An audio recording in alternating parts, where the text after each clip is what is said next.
This channel does not promote any violent, harmful, or illegal activities. All content provided by this channel is meant for an educational purpose only. দুনিয়াকে চমকে দিয়ে পরমাণু পরীক্ষার কথা জানিয়েছে মার্কিন যুক্তরাষ্ট্র। আমরা জানা যাচ্ছে ট্রাম্পের পরমাণু পরীক্ষার খবরে হুঁশিয়ারি রাশিয়ার। অগস্টের শেষ সপ্তাহে পরমাণু বোমা পরীক্ষা F-35 ফাইটার জেট থেকে B-61-12 পরমাণু বোমা এমনটাই জানা যাচ্ছে।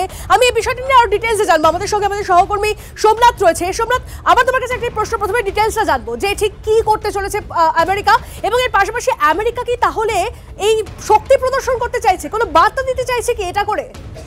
দেখো, একদমই কিন্তু বিশ্বকে নাড়িয়ে দেওয়ার মধ্যে একটা খবর যেটা আমরা জানতে পাচ্ছি যে সম্ভবত 19 থেকে 20 আগস্ট এই তারিখের মধ্যে F-16 এবং F-35 বিমান থেকে দুবার F-12B5 নামে একটি পরমাণু বোমার পরীক্ষা হয়েছে এবং সেটি আকাশ থেকে মাটিতে ফেলা হয়েছে।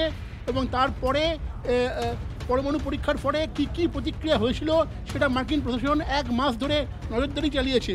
এবং এই যে পরীক্ষা হয়েছিল সেই ঘোষণা গতকাল রাত্রে মার্কিন প্রশাসন সূত্রে ফাঁস হয় এবং তারপরেই কিন্তু বিশ্বজুড়ে তোলপাড় শুরু হয়েছে। বেশ, অবশ্যই আমরা এটার দিকে নজর রাখবো, অবশ্যই এই খবরে আমাদের নজর থাকবে। সোমনাথ, তুমি আমাদের সঙ্গে থাকো, আরো ডিটেইলস আসছে, আরো আপডেট আসছে। মঞ্জিরা, এই মুহূর্তে যে খবরের দিকে আমাদের নজর রয়েছে, সব থেকে বড় খবর যে দুনিয়াকে চমকে দিয়ে পরমাণু পরীক্ষার আমেরিকা ট্রাম্পের পরমাণু পরীক্ষার খবরে হুঁশিয়ারি রাশিয়ার। অগস্টের শেষ সপ্তাহে পরমাণু বোমা পরীক্ষা F-35 ফাইটার জেট থেকে B-61-12 পরমাণু বোমা ওভারহেড ছাড়া পরমাণু বোমা ফেলে আমেরিকা। কর্নেল দীপ্তাংশু চৌধুরী এই মুহূর্তে আমাদের সঙ্গে রয়েছেন। কর্নেল চৌধুরী, প্রথমে আমি যেটা একদম বেসিক প্রশ্ন, সেটা হচ্ছে হঠাৎ এই ধরনের একটা চেষ্টা, মানে এরকম একটা পরীক্ষা, কারণটা কি? প্রেসিডেন্ট ট্রাম্প কিছুদিন আগে আমরা যখন বুসানে থেকে উনি ফিরছিলেন, আমরা অলরেডি শুনেছিলাম যে উনি বলেছেন বহু রাষ্ট্র চুরি করে নিউক্লিয়ার টেস্টিং করছে এবং মাটির তলায় করছে। পাকিস্তানের নাম নিয়েছিল, চীনের নাম নিয়েছিল, নর্থ কোরিয়া এবং রুশের নাম আমরা মার্কিন যুক্তরাষ্ট্র রাষ্ট্রপতির থেকে শুনতে পেয়েছিলাম। তখনই একটা আন্দাজ পাওয়া গেছিল, যে একটা আন্দাজ যে মার্কিন যুক্তরাষ্ট্র কোথাও না কোথাও একটা টেস্ট করবে, এবং তার একটা সিগন্যাল প্রেসিডেন্ট ট্রাম্প কিন্তু মার্কিন যুক্তরাষ্ট্রতেও দিয়েছিল। মানে ওদের অলরেডি একটা ডিজাইন প্ল্যান ছিল। এবং ইতিমধ্যে জানতে পারছি যে অগস্ট মাসে এই প্রায় 12টা, এখন আমরা যত জানতে পারছি 12টা ইনার্ট যে নিউক্লিয়ার টেস্টিং করেছে F-35 থেকে তারা ফেলেছে এই টেস্টিং এর জন্য।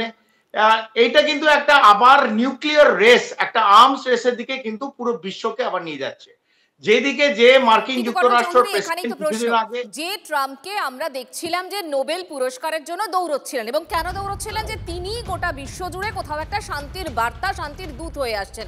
তিনি হঠাৎ করে এরকম একটা নিউক্লিয়ার টেস্ট, তিনি হঠাৎ করে আবারও একটা পরমাণু যুদ্ধের ইঙ্গিত কেন দিচ্ছেন? কোথাও কি শক্তি প্রদর্শন, মানে তার শক্তি কেউ মানতে চাইছে না, সেটা জানান দেওয়ার চেষ্টা? আর নিউক্লিয়ার ওয়েপন যার কাছে থাকে, it is always a deterrence. এবং আমরা জানি মার্কিন যুক্তরাষ্ট্র এবং অন্যান্য অনেক দেশ, কেউ এনপিটি সাইন করেছে, কেউ সিটিবিটি সাইন করেছে, প্রলিফারেশনটা আটকাবার জন্য বিভিন্ন রাষ্ট্র বিভিন্নভাবে সিগনেটারি এই সব, যাতে নিউক্লিয়ার ওয়ার রেস আবার যেন না হয়।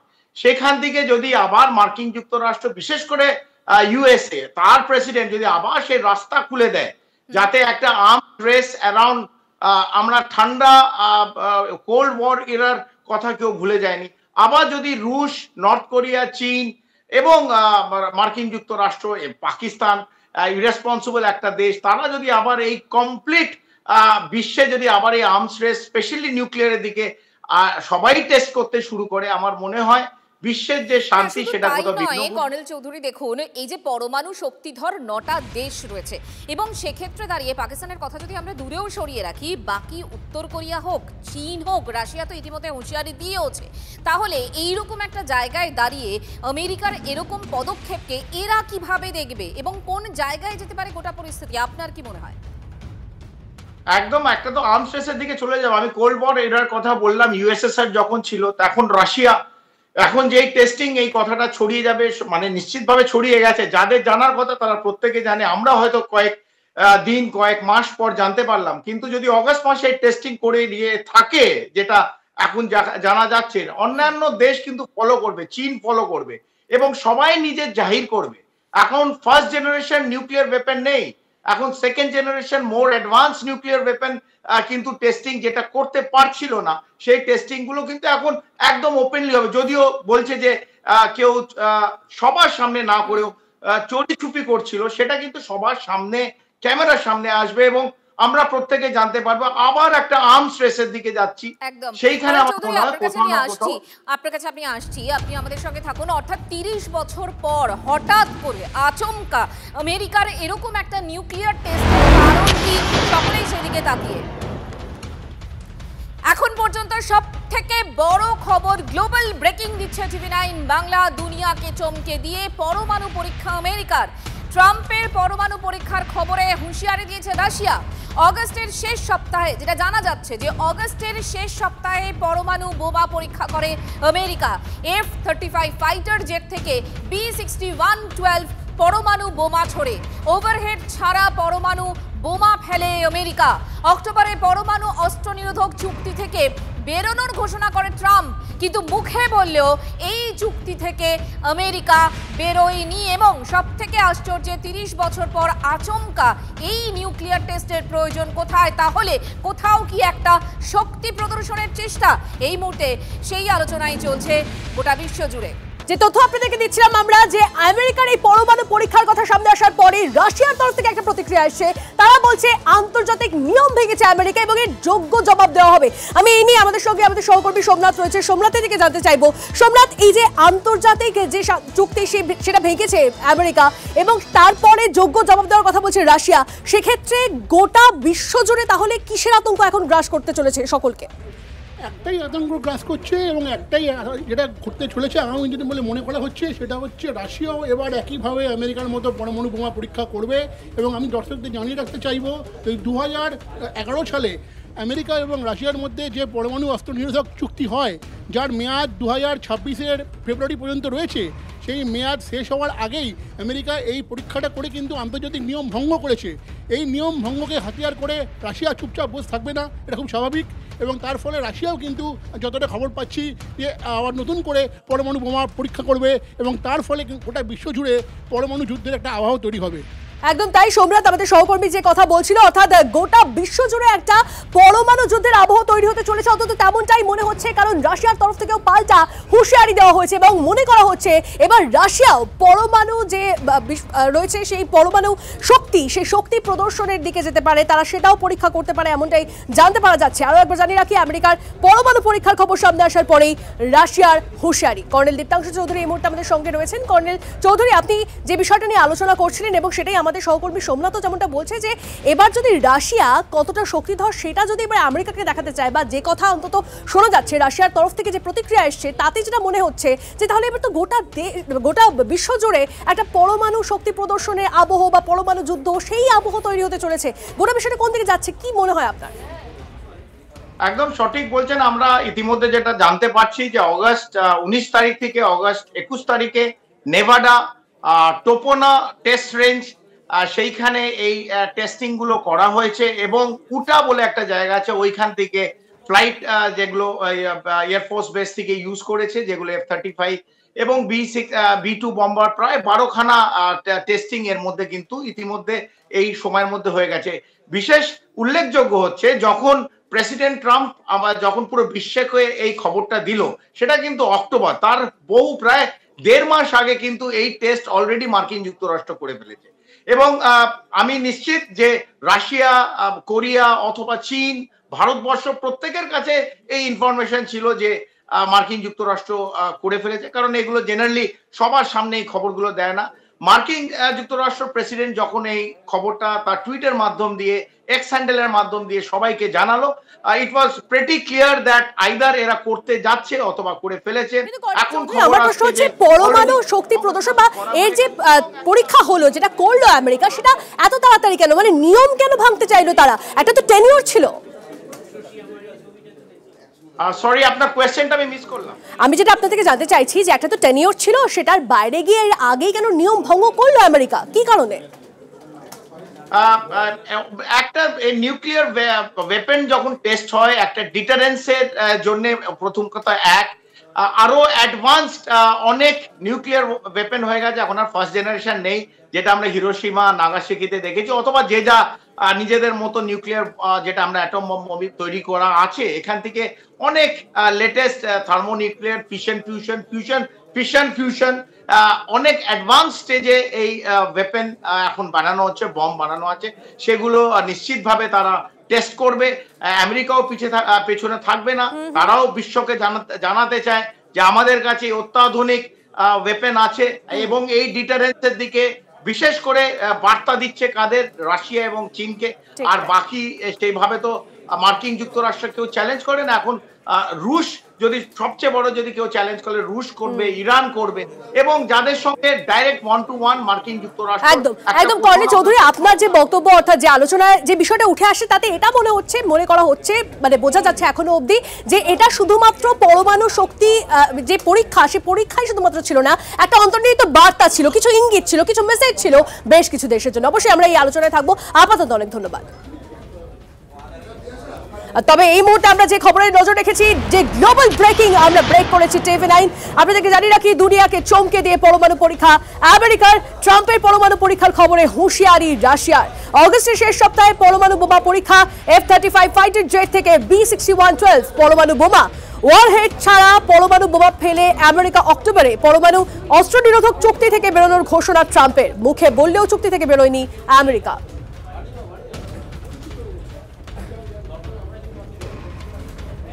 আপনাদেরকে জানিয়ে রাখি এই খবর সামনে আসার পর থেকেই পাল্টা হুঁশিয়ারি দিয়েছে রাশিয়া। যে খবরে আমরা নজর রেখেছি, আন্তর্জাতিক নিয়ম ভেঙেছে আমেরিকা, এর যোগ্য জবাব দেবে রাশিয়া। বিবৃতি জারি রাশিয়ার প্রেস সচিবের। ইউক্রেন যুদ্ধের মধ্যে দুদেশেই চলছে পরমাণু অস্ত্রের মহড়া। কিভাবে পরমাণু চ্যালেঞ্জের জবাব দেবে রাশিয়া? দুনিয়া জুড়ে এখন পরমাণু আতঙ্কের ছায়া। দিল্লিতে ভয়াবহ বিস্ফোরণ মঙ্গলবার হয়, আর তার ঠিক 5 দিনের মধ্যেই আরও এক বিস্ফোরণ। কোথায়? শ্রীনগরে মধ্যরাতে নগাম থানায় বিস্ফোরণ, নিহত 9 পুলিশ কর্মী, আহত 27 পুলিশ কর্মী এবং 3 নাগরিক। দিল্লি বিস্ফোরণের আগে ফরিদাবাদে বাজেয়াপ্ত বিস্ফোরক থানায় রাখা ছিল।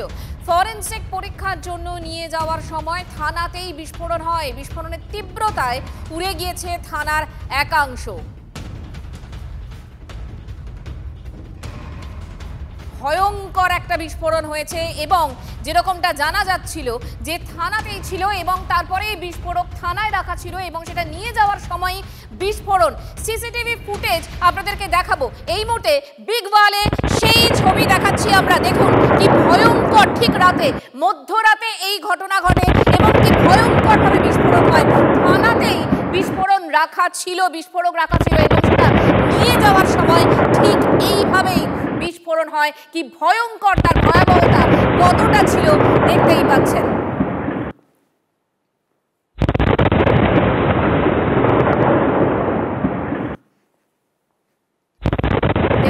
দুটো ছবি আপনাদেরকে আমরা দেখাচ্ছি, সিসিটিভি ফুটেজ, রাত্রিবেলার বিস্ফোরণের মুহূর্তের সেই ছবি এবং তারপর সকালবেলা ধ্বংসস্তূপে পরিণত হয়েছে ওই থানার একাংশ এবং গাড়িগুলোর অবস্থা দেখুন।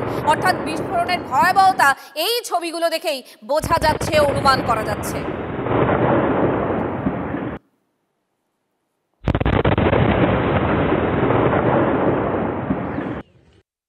आप देख सकते हैं कि किस तरीके से पुलिस के आला अधिकारी और कहा जा सकता है कि वो घटनास्थल का जायजा लेने के बाद निकल गए हैं। और यहाँ पे आप देख सकते हैं कि किस तरीके आईजी जो है जम्मू कश्मीर पुलिस के निकल रहे हैं। कोशिश करेंगे कि अगर वो बात करते हैं, आईजी साहब यहाँ पे जो है आला अधिकारी जो है अब जायजा लेने के बाद निकल रहे हैं और कोशिश की जाएगी कि जल्द से जल्द ये कुछ जो है आधिकारिक तौर पर जो है, हालांकि अभी तक जो है आधिकारिक तौर पर कोई भी बयान सामने नहीं आया है और कोशिश की जाएगी अब इसके बाद जो है निसंदेह जम्मू कश्मीर पुलिस एक आधिकारिक तौर पर बयान जो है जारी करेगी और उसमें बिल्कुल इसके तथ्य जो होंगे वो कोशिश करेगी साझा करने की, ताकि स्पष्ट हो कि ये कहीं आतंकी हमला नहीं था या अगर कुछ ऐसा इसमें इनको लगता है तो किस तरीके से जो है आगे की इन्वेस्टिगेशन जारी रहेगी। कैमरामैन सईद मुर्तज़ा के साथ महराज अहमद, TV9 भारतवर्ष, श्रीनगर, नौगांव।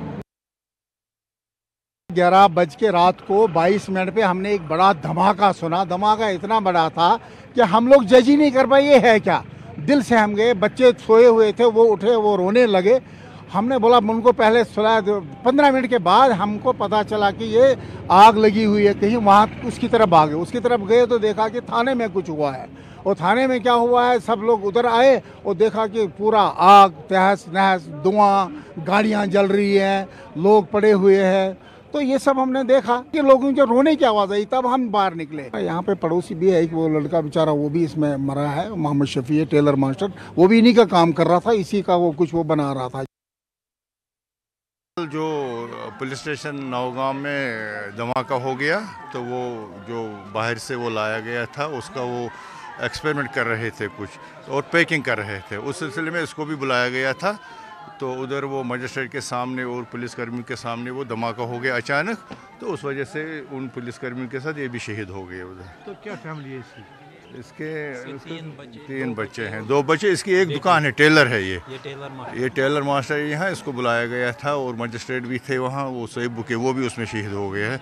और पुलिस के कुछ एहलकार भी शहीद हो गए उसमें। দেখুন, কাশ্মীরের যে থানায় বিস্ফোরণ ঘটেছে সেখানকার এলাকার মানুষের বক্তব্য শুনছিলেন আপনারা। দিল্লিতে বিস্ফোরণ এবং কাশ্মীরে এই থানায় বিস্ফোরণ, দুটো বিস্ফোরণের মধ্যেই বেশ কিছু সামঞ্জস্য রয়েছে। দুটো বিস্ফোরণের ক্ষেত্রেই গাড়িতে বিস্ফোরণের বিষয় সামনে আসছে, দুটোতেই বিস্ফোরক। এবং একই সঙ্গে দিল্লিতে যেখানে আমরা দেখছি যে মৃতের সংখ্যা 13, এই কাশ্মীরেও কিন্তু নেহাত কম নয়, 9 জনের মৃত্যু হয়েছে। যদিও কেন্দ্রীয় স্বরাষ্ট্রমন্ত্রক নাশকতার সমস্ত জল্পনা উড়িয়ে দিয়েছে এই থানায় বিস্ফোরণের ক্ষেত্রে। In an unfortunate accidental incident, a massive explosion took place inside the police station Naugaon in Jammu and Kashmir. It is to mention that the Naugaon police recently cracked the case of a terror module based on leads taken from a poster. All the agencies involved in the investigation are working together in a coordinated and scientific manner. As a part of standard and prescribed procedure, the recovered chemical and explosive samples were being forwarded for further forensic and chemical examination. Because of voluminous recovery, the said process was continuously attended for about last 2 days by following the standard operating procedure. Owing to unstable and sensitive nature of the recovery, it was being handled very carefully under the expert supervision. However, during the process, an accidental explosion took place. In this unfortunate accidental incident, 9 people have lost their lives, whereas 27 police personnel, 2 revenue officials and 3 civilians have received injuries. A huge quantity of explosive substances, chemicals and reagents were also recovered from Faridabad on 9th and 10th of November 25. This recovery, like the rest of the recoveries which we have done, was transported and kept securely in the open area of police station Naugaon. As part of the prescribed procedure, the samples of the recovery had to be forwarded for further forensic and chemical examination. The sampling process, the handling was being done with extreme caution, with utmost caution by the FSL team. However, unfortunately, during this course, last night around 11:20 p.m., an accidental explosion has taken place. Any other speculation into the cause of this incident is unnecessary. In this unfortunate incident, 9 people have lost their lives.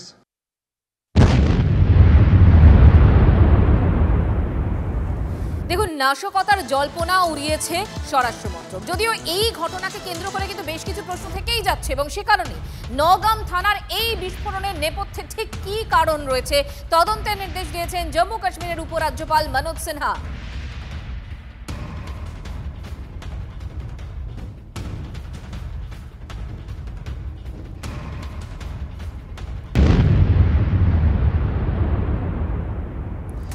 দেখুন, শ্রীনগরের নওগাম থানায় যে বিস্ফোরণ হয়েছে সেই বিস্ফোরণে একাধিক প্রশ্ন সামনে আসছে। যদিও স্বরাষ্ট্রমন্ত্রকের তরফ থেকে নাশকতার যে জল্পনা, সেই জল্পনা উড়িয়ে দেওয়া হয়েছে, কিন্তু প্রশ্ন হচ্ছে এই ফরিদাবাদ থেকে নওগাঁ এটার দূরত্ব 821 কিলোমিটার।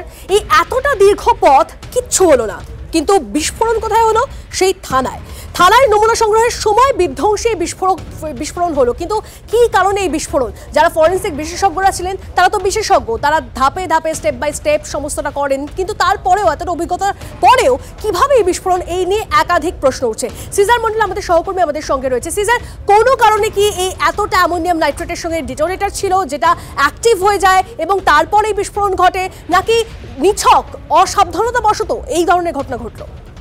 দেখো, অনেকগুলো সম্ভাবনাই রয়েছে, যদিও স্বরাষ্ট্রমন্ত্রক ইতিমধ্যে নাশকতার সম্ভাবনা উড়িয়ে দিয়েছে, কিন্তু কোথাও না কোথাও যে অসতর্কতা ছিল সেটা একদমই স্পষ্ট। না হলে যারা এই ধরনের কাজ করতে অভ্যস্ত, যাদের এক্সপার্টাইজ রয়েছে সেই ধরনের ফরেনসিক বিশেষজ্ঞ এবং পুলিশের দল, তারা নমুনা সংগ্রহ করছিলেন। এক হতে পারে ওই অ্যামোনিয়াম নাইট্রেটের সঙ্গে কোনো না কোনোভাবে অন্য কিছু মেশানো ছিল, সেই মিশ্রণ কোনোভাবে ডিটোনেট হয়ে গিয়ে থাকতে পারে, দুর্ঘটনাবশত ডিটোনেট হয়ে থাকতে পারে, নয়তো সেখানে মানে ডিটোনেটার কোথাও ছিল যেটা এর সঙ্গে কাছাকাছি চলে এসেছিল এবং দুর্ঘটনাবশত বা অসতর্কভাবে কোনো ডিটোনেট হয়ে যাওয়ার ফলেই এই বাজেয়াপ্ত যে অ্যামোনিয়াম নাইট্রেটার একটা অংশ বিস্ফোরণ হয়। এবং এটা একটা স্পষ্ট যে একটা কোথাও গাফিলতি ছিল, সেই গাফিলতি না থাকলে এই ধরনের ঘটনা কিন্তু থানার মধ্যে ঘটতে পারে না। একদমই তাই সিজার, অনেক ধন্যবাদ। অর্থাৎ কোথাও না কোথাও কোনো একটা গাফিলতি, কোনো একটা ফাঁক ছিল হয়তো, সেই কারণেই এই ধরনের একটা বিস্ফোরণ।